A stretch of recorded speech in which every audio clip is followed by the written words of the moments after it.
Kasus Munarman juga saya melihat kurang juga public supportnya. Orang bahkan tidak tahu sampai mana kasus Munarman itu. Ini memang kadang-kadang kita butuh untuk mengglorifikasi kasus seperti ini karena saya melihat faktornya bukan faktor hukum lagi, bukan faktor yuridis, tapi sudah faktor non yuridis. Kalau tidak salah Munarman juga dikenakan pasal itu juga. Saya khawatir pasal itu menjadi pasal karet keranjang sampah untuk menjerat kita semua. Kan terkesan bahwa tidak penting apakah bukti ada di awal, yang penting tangkap dulu. Kalau kita bicara tentang azas praduga tak bersalah, orang sudah dihukum 8 bulan dulu, baru kemudian proses persidangannya berjalan.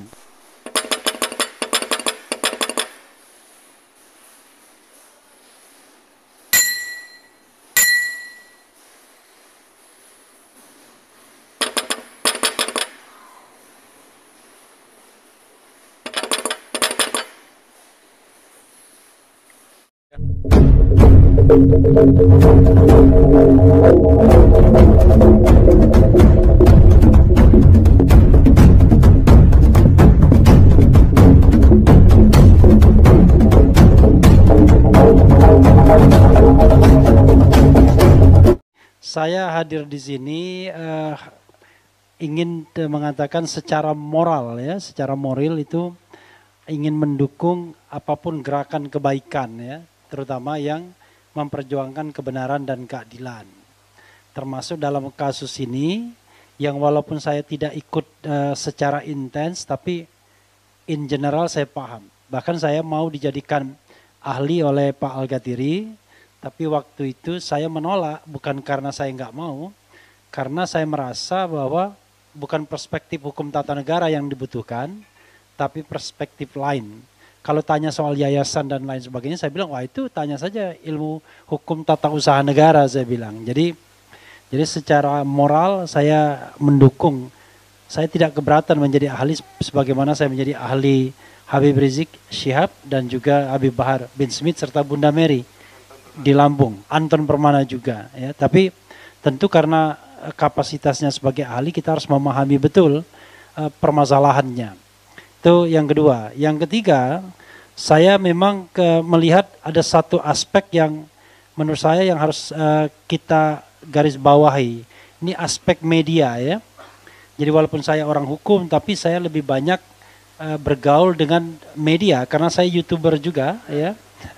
Dan agak beratnya kasus Ustadz Farid Ogbah dan kawan-kawan ini adalah glorifikasi medianya itu agak kurang dibandingkan misalnya kasus Yosua misalnya, ya kan? Kasus tentu Habib Rizik sendiri, bahkan Habib Bahar saja kemarin ketika di Bandung itu agak kurang juga sesungguhnya. Nah, ini memang persoalan yang susah bagaimana memecahkannya. Saya tahu bukan berarti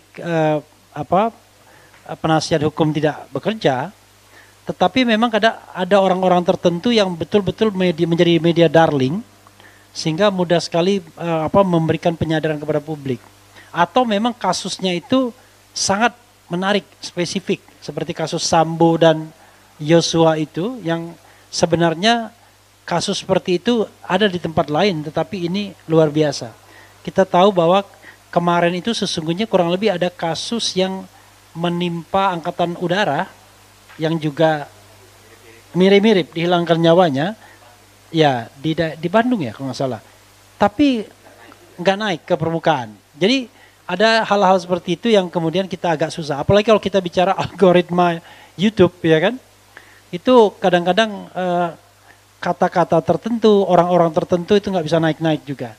Jadi ini yang menurut saya harus menjadi perhatian bagi kita semua agar kasus-kasus seperti ini tidak hilang begitu saja, tidak menjadi sesuatu yang tanpa pembelaan publik, public support. Kasus Munarman juga saya melihat kurang juga public supportnya. Orang bahkan tidak tahu sampai mana kasus Munarman itu. Sekarang kan sudah di tingkat kasasi dan sudah dijadikan 3 tahun lagi ya, 3 tahun kembali dari hukuman awal 3 tahun, kemudian pengadilan tinggi 4 tahun dan 3 tahun kembali. Tapi di Refli Harun Jana orang tanya, gimana kasus Munarman?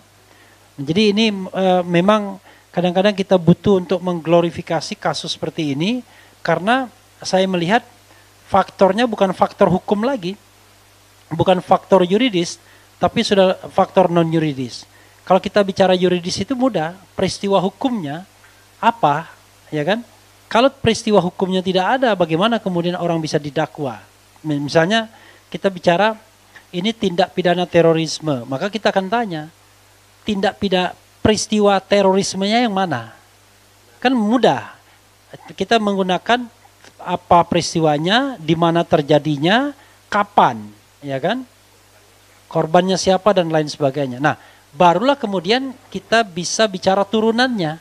Turunannya itu adalah menyembunyikan informasi tentang terorisme dan lain sebagainya. Jadi peristiwa terorismenya ada, baik itu sudah aktual maupun potensial, tapi kemudian mereka yang didakwa ini menyembunyikan informasi itu. Kalau tidak salah, Munarman juga dikenakan pasal itu juga.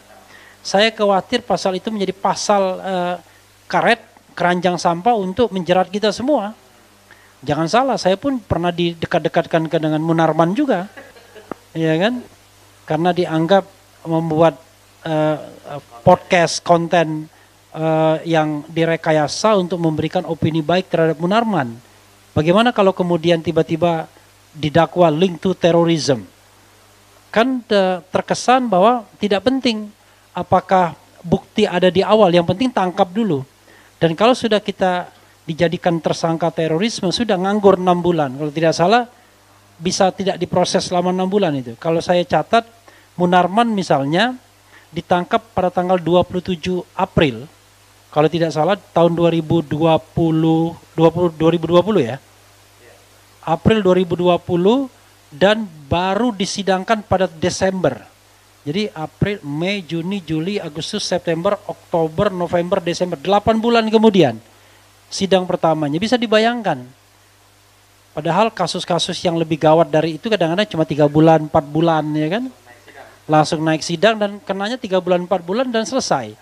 Pada ini berarti kalau kita bicara tentang azas praduga tak bersalah, orang sudah dihukum 8 bulan dulu, baru kemudian proses persidangannya berjalan. Padahal kalau kita lihat apa yang didakwakan itu sangat sumir, yaitu menyembunyikan informasi tentang terorisme. Terorismenya apa? Enggak tahu, kira-kira itu. Itu aspek yang ingin saya singgung juga. Aspek lainnya ya kita juga harus meminta kesadaran negara untuk menyelesaikan persoalan terorisme ini dengan yang sebenar-benarnya, sesungguh-sungguhnya. Bukan seperti seperti produk, seperti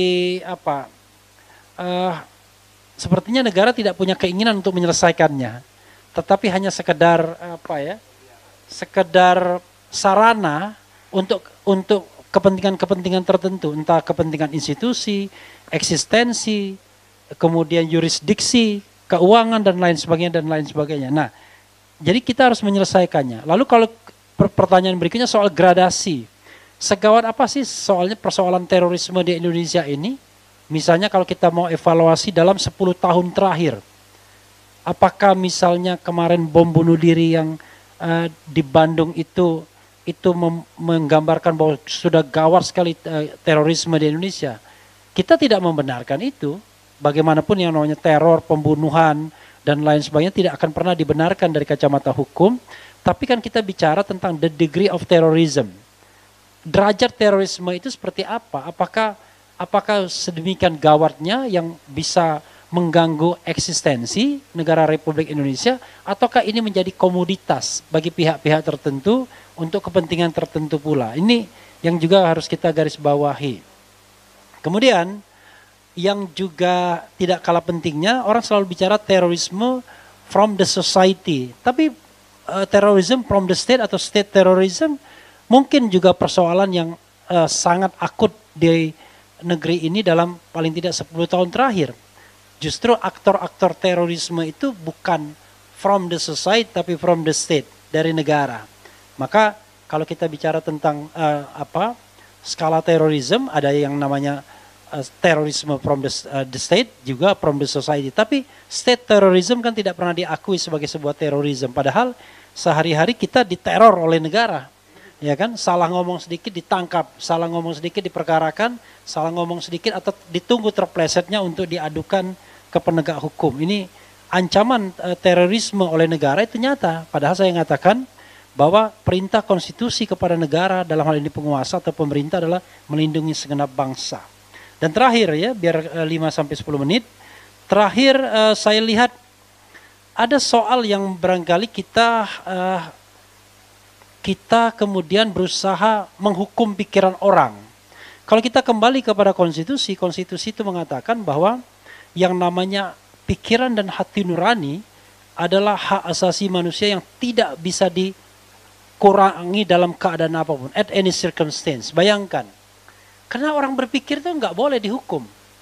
Apalagi orang menyatakan hati nuraninya. Tidak boleh dihukum. Hanya memang harus ada prosedur dan tata cara memang. Tetapi tidak boleh dihukum orang menyatakan pikiran dan hati nurani. Karena itu adalah bagian dari hak asasi manusia. Nah ini kita kemudian menghukum pikiran dan hati nurani orang. Itu sama seperti Socrates dulu ketika zaman Yunani. Dia tidak percaya dengan demokrasi. Tapi pada waktu itu Athena, ya, negara kota, polis Athena itu percaya pada demokrasi. Menjadi paradoks. Orang yang berbeda pendapat tidak percaya demokrasi dihukum dengan minum racun karena dia tidak percaya demokrasi. Loh, bagaimana? Demokrasi itu intinya adalah menghargai perbedaan pendapat. Ketika orang berbeda pendapat dihukum, namanya bukan demokrasi, itu otokrasi namanya. Itu saja. Wassalamualaikum warahmatullahi wabarakatuh. Waalaikumsalam warahmatullahi wabarakatuh.